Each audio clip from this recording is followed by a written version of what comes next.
नमस्कार मित्रों, हमारे YouTube चैनल पे स्वागत है आपका। आज हम आपको सीव एनालाइज करके दिखाएंगे कैसे किया जाता है और कैसे उसका कैलकुलेशन होता है। तो सीव एनालाइज करने के लिए हमें जो रिक्वायरमेंट है वो है वेट मशीन की और सीव की।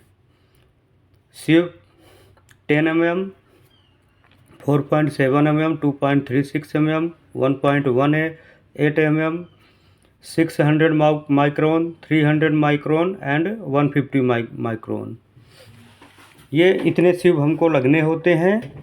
और हमारा जो सैंपल है उसका जिसका हमको सीव एनालाइज करना है उसका सैंपल हमको चाहिए होता है। तो हम आज फाइन एग्रीगेट का सीव एनालाइज करके आपको दिखाएंगे कैसे किया जाता है। जैसा कि आप देख रहे हो, सैंपल हमारे पास है, 1 kg वेट है उसका। 1 kg वेट हम लिए हैं सीव एनालाइज करने के लिए। मित्रों, सैंपल उठाने के लिए हमें जो हमारा स्टॉक है वहाँ से बहुत सारे लोग क्या करते हैं, एक ही जगह सैंपल उठा लेते हैं।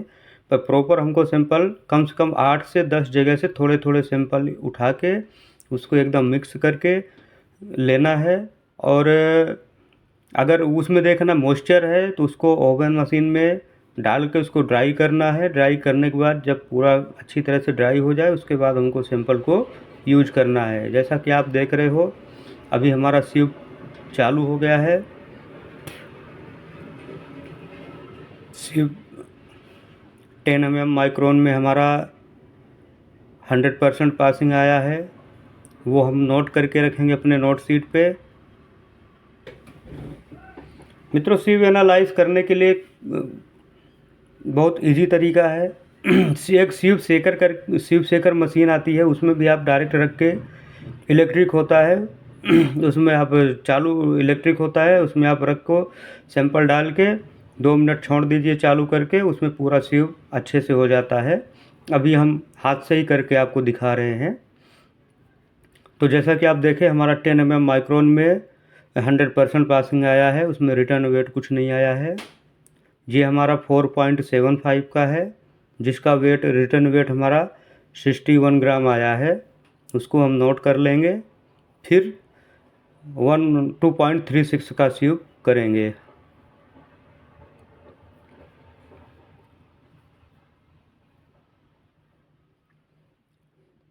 अब हमारा 2.36 mm का सीव चालू है। अभी उसमें जो रिटर्न वेट आएगा वो हमको लिख के रख लेना है।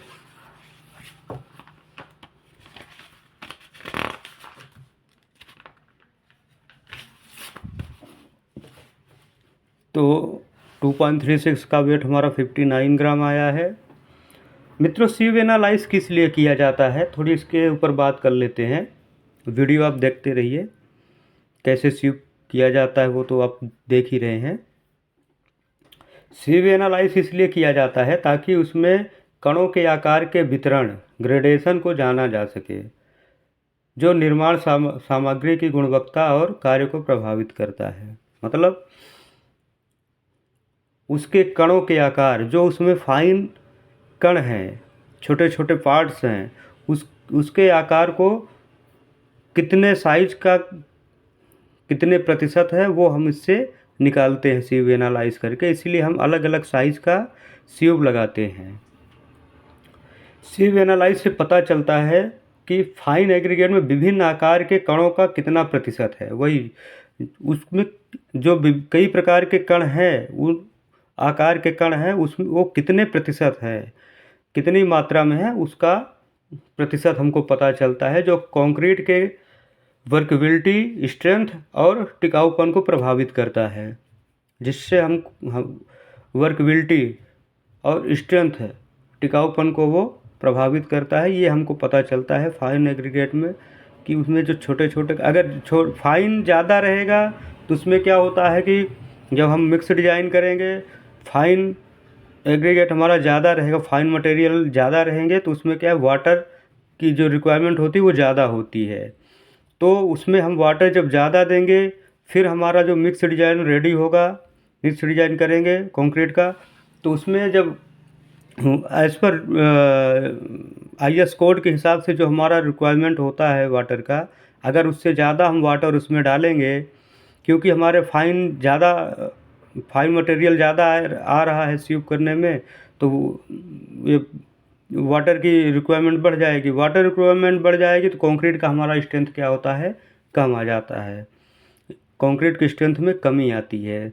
इसलिए हमको प्रॉपरली सीव करके, जो जैसे हमारे अभी सेकंड जोन का हमारे यहाँ पे मिक्स डिजाइन चल रहा है फाइन एग्रीगेट का, तो हमको प्रॉपरली सीव करना है। और हमारे सेकंड जोन के पासिंग में हमारा वो फिट बैठ रहा है नहीं बैठ रहा है, वो हमको देखना है। अगर फिट बैठ रहा है तो ही हमको उस मटेरियल से डिज़ाइन मिक्स करवाना है, अदरवाइज़ नहीं करवाना है। क्योंकि उसमें जब छोटे छोटे पार्ट्स ज़्यादा रहेंगे फाइन वाले, तो हमारा वाटर का रिक्वायरमेंट बढ़ जाएगा। वाटर का रिक्वायरमेंट बढ़ने से हमारा कंक्रीट की स्ट्रेंथ में कमी आती है, जिससे हमारा कंक्रीट की स्ट्रेंथ कमी आएगी तो हमारा क्यूब भी फेल होता है। जब क्यूब हम कंक्रीट कास्टिंग करते हैं तो उसके कंक्रीट का सैंपल के लिए हम क्यूब भरते हैं। क्यूब भरने के बाद उसको हम टेस्टिंग भी करते हैं 7 डेज, 14 डेज, 21 डेज, 28 डेज में। तो उसमें भी स्ट्रेंथ कम आएगा तो क्यूब भी हमारा फेल हो सकता है। तो इसके लिए हम सीव एनालाइज हमको प्रॉपरली करना होता है। सीव एनालाइज से पता चलता है कि फाइन एग्रीगेट स्पेसिफिकेशन के अनुसार है या नहीं। जो हमारा आईएस कोड है उसके हिसाब से है कि नहीं है। जो निर्माण परियोजनाओं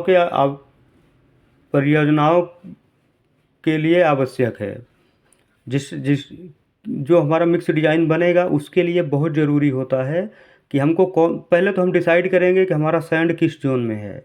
फर्स्ट जोन में है, सेकंड जोन में है, थर्ड जोन में, फोर्थ जोन तो हम यूज नहीं करते, थर्ड जोन हम यूज नहीं करते। ज़्यादातर हम मैक्सिमम जो ग्रेड जोन यूज होता है वो सेकंड जोन का यूज होता है। तो उसके हिसाब से हमको पहले डिसाइड करना है, सीव करना है। तो सीव करने से हमको पता चलेगा कि सैंड हमारा किस जोन में जा रहा है, फर्स्ट जोन में जा रहा है, सेकंड जोन में जा रहा है या थर्ड जोन में जा रहा है। फिर उसके हिसाब से हमको फिर डिज़ाइन मिक्स करना है, उसकी वैल्यू देखनी है, पासिंग देखना है, पासिंग हमारा फिट बैठ रहा है नहीं बैठ रहा है। अगर बैठ रहा है तो हम करेंगे, अगर नहीं, कोई कोई बहुत सारे लोग होते हैं जो थर्ड जोन का भी यूज करते हैं, पर मैक्सिमम लोग सेकंड जोन का यूज करते हैं और सेकंड जोन ज़्यादा बेटर होता है। तो जैसा कि आप देख रहे हो हमारा सीविंग हो चुका है। अभी हम उसका कैलकुलेशन देखेंगे। तो मित्रों इसमें क्या होता है कि जो हमारा रिटर्न वेट आता है जिस सीव का, उसको हम नोट करके रखते हैं। और जो हमारा टोटल वेट होता है 1000 ग्राम का, उससे हम उसको डिवाइड करके उसको नोट करेंगे।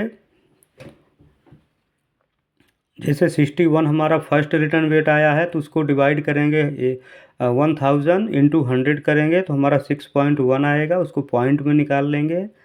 फिर उसको क्या करेंगे कि कम्युलेटिव में उसको हम प्लस करेंगे। जैसे 6.1 हमारा फर्स्ट आया है तो 6.1 फर्स्ट हमारा कम्युलेटिव में भी आ गया। फिर जब दूसरा हम करेंगे 5.9 जो आया है उसको 6.1 से प्लस करके उसका कम्युलेटिव वेट लिखेंगे। फिर उसमें जो आएगा तो उसके नीचे वाला जो 16.1 है उसको हम प्लस कर देंगे 19 में, फिर उसका वेट लिख लेंगे। फिर परसेंटेज निकालने के लिए क्या है, कम्युलेटिव वेट को 100 से हम माइनस कर देंगे। जो 100 से माइनस करने के बाद जो वेट आता है, जो परसेंटेज आ रहा है, वो हमारा पासिंग परसेंट होगा। फिर उस पासिंग परसेंट को जो हमारा जिस जोन से हमारा मिक्स डिज़ाइन हुआ है, फर्स्ट जोन है, सेकंड जोन है या थर्ड जोन है, उससे हम मैच करेंगे। अगर वो हमारा फिट बैठ रहा है, जैसे 10 mm हमारा 100% आया और ये 92.9 आ रहा है, तो 90 to 100 हमारा फर्स्ट जोन का आएगा। जो सेकंड जोन में पासिंग है तो उससे हम मैच करेंगे। अगर दोनों के बीच में हमारा बैठ रहा है तो हमारा फाइन एग्रीगेट का सीव बरोबर है, उसको हम यूज कर सकते हैं। अगर हमारा जो लिमिट है, पासिंग है, उससे बाहर जा रहा है या कम आ रहा है तो वो हमको सैंड यूज नहीं करना है। As per IS code concrete का जो होता है वो 456 2000 है, उसके अकॉर्डिंग ही हमको चलना होता है, उसके अकॉर्डिंग ही हमको काम करना है। ग्रेड सीव एनालाइज का कोड तो 2386 है पार्ट 1 और 383। तो अगर आप सर्च भी गूगल में भी सर्च करना चाहते हो, कोड पढ़ना चाहते हो, तो उसमें सर्च करके देखिएगा, उसमें हमारा पूरा डिटेल दिया हुआ है।